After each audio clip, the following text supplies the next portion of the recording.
Assalamualaikum warahmatullahi wabarakatuh.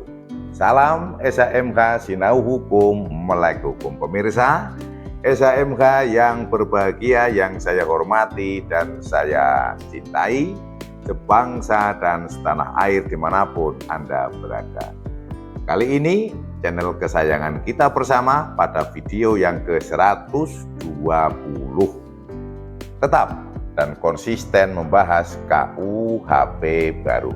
Kali ini kita akan membahas atau membedah pasal 289 KUHP baru yang pada intinya terkait dengan barang bukti atau barang sitaan. Bunyi pasal 289 KUHP baru ayat 1. Dipidana dengan pidana penjara paling lama 4 tahun atau pidana denda paling banyak kategori 4. Kategori 5. Setiap orang yang A. menarik barang yang disita berdasarkan peraturan perundang-undangan atau yang dititipkan atas perintah pengadilan atau menyembunyikan barang padahal diketahui bahwa barang tersebut berada dalam sitaan atau titipan. Atau huruf B, merusak, menghancurkan, atau membuat tidak dapat dipakai suatu barang yang disita berdasarkan ketentuan peraturan perundang-undangan. Bahwa pasal ini adalah mengatur semua perbuatan melawan hukum terhadap barang yang disita dan penyitaan ini telah dilakukan sesuai dengan aturan atau sesuai dengan peraturan perundang-undangan.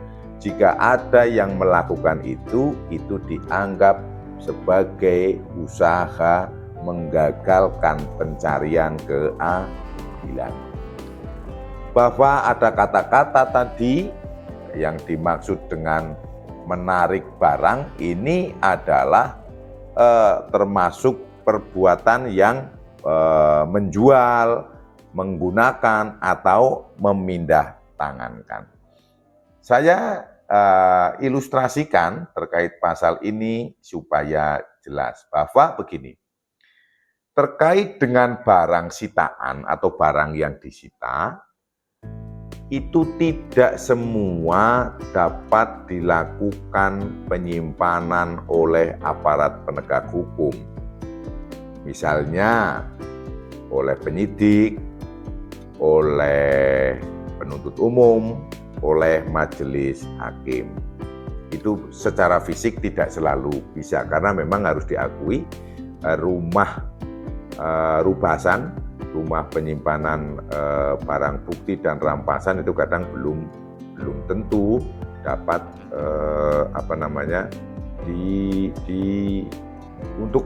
untuk tempat barang-barang, khususnya barang-barang yang besar. Misalnya kita dalam membahas tindak pidana jangan hanya membahas tindak pidana yang kecil-kecil, contoh ya, hanya sepeda motor, kemudian ya mobil, itu masih bisa. Namun saat ini tindak kejahatan itu sudah banyak. Contoh terakhir juga yang menggunakan kendaraan besar itu adalah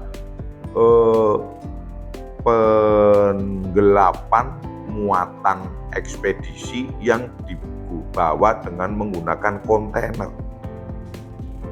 Nah, kontainer ini kan bukan miliknya si pelaku kan, namun karena kontainer ini digunakan untuk membawa barang-barang yang digelapkan, kontainer ini miliknya pihak ketiga, bukan miliknya pelaku. Namun ini kan sebagai barang bukti, sehingga sebagaimana saya sampaikan di depan di video-video sebelumnya adalah untuk membuat suatu gambaran kejadian yang akhirnya nantinya untuk disimpulkan oleh hakim dan untuk menjatuhkan vonis, maka barang-barang bukti ini harus lengkap. Sebagaimana saya sampaikan, akan yang seperti bahasa saya adalah barang bukti berbicara. Dibawa pakai apa? Pakai kontainer. Padahal kontainer ini adalah kontainernya milik pihak ketiga. Tentunya akan ada berpikir dari pihak aparat penegak hukum, andaikan disita terus, sedangkan prosesnya dari proses penyidikan sampai dengan persidangan nanti membutuhkan waktu berbulan-bulan, bisa saja atas perintah pengadilan atau sesuai dengan izin peraturan perundang-undangan yang berlaku supaya dititipkan kepada si pemilik pihak ketiga tadi, supaya pihak ketiga juga tidak rugi. Ya, tidak. Bagaimana kalau di sini harusnya untuk mencari nafkah, drivernya, keneknya, perusahaan itu sendiri kan bisa rugi. Maka bisa saja, boleh-boleh saja untuk kepentingan pihak ketiga tidak merugikan, dititipkan. Asalkan nanti pada saat dibutuhkan dapat dihadirkan kembali. Itu seperti itu. Nah, andaikan barang yang sudah dipercayakan kemudian dijual oleh si pihak ketiga tadi dengan alasan tidak mau repot, tidak mau ribet ngurusin perkaranya orang, kan dia kena imbas sebetulnya. Itu tidak boleh terjadi dan itu diancam hukuman. Karena apabila barang buktinya itu tidak lengkap, maka itu tadi gambaran kronologis kejadian tidak tergambar dengan bagus, tidak tergambar dengan baik. Apabila tidak tergambar dengan baik, akan memungkinkan pengambilan keputusan atau vonis yang tidak tepat juga. Dan ancaman hukumannya adalah 4 tahun paling lama dan paling banyak atau denda paling banyak kategori 5. Nah, selanjutnya ini satu. Kemudian kapal nggak ada rumah penyimpanan barang bukti yang tidak bisa untuk menyimpan kapal.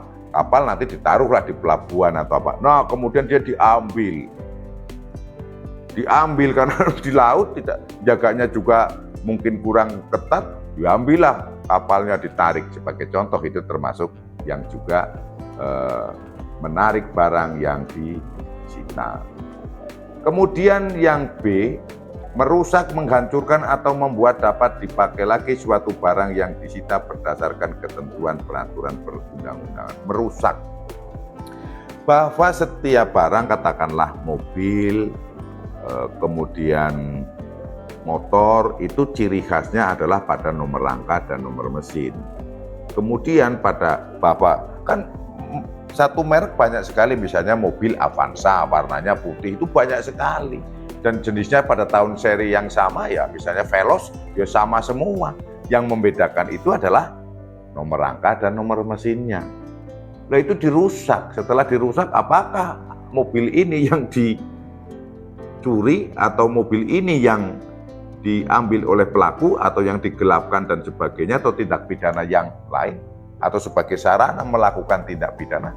Akhirnya kebingungan karena nomor rangka, nomor mesinnya hilang, dirusak oleh pelaku. Kemudian yang kemarin saya sampaikan, percetakan uang. Karena ada pidana berbeda, mencetak uang dengan mengedarkan uang palsu itu berbeda, lebih tinggi. Begitu alat cetaknya tidak ketemu, akan sulit untuk membuktikan dia, karena dihancurkan, akan sulit untuk membuktikan bahwa dia adalah pelaku percetakan uang palsu. Karena ancaman hukumnya pernah terjadi bahwa ada barang bukti yang tidak ditemukan, akhirnya putusannya walaupun pelaku itu mengakui, itu tidak bisa diputuskan. Jadi suatu ketika ada perampasan sepeda motor Honda Grand, TKP kejadian di perempatan, waktu itu masih pertigaan, belum perempatan, pertigaan Ngelo, Sentolo, Kulon Progo, dilakukan oleh 2 orang. Pelakunya adalah bapak dan anak terhadap tukang ojek motor Grand. Bahwa wilayah Sentolo itu berbatasan dengan Sungai Progo. maka si pemilik motor, tukang ojek ini, setelah dibawa putar, dibunuh, dihabisi, dikampak.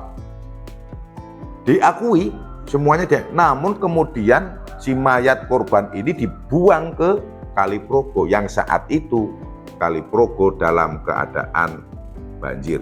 Ini kejadian ini tahun 1995 kalau tidak salah, di bawah tahun 2000 kejadian. Nah, karena mayat jenazah ini tidak diketahui, akhirnya tidak bisa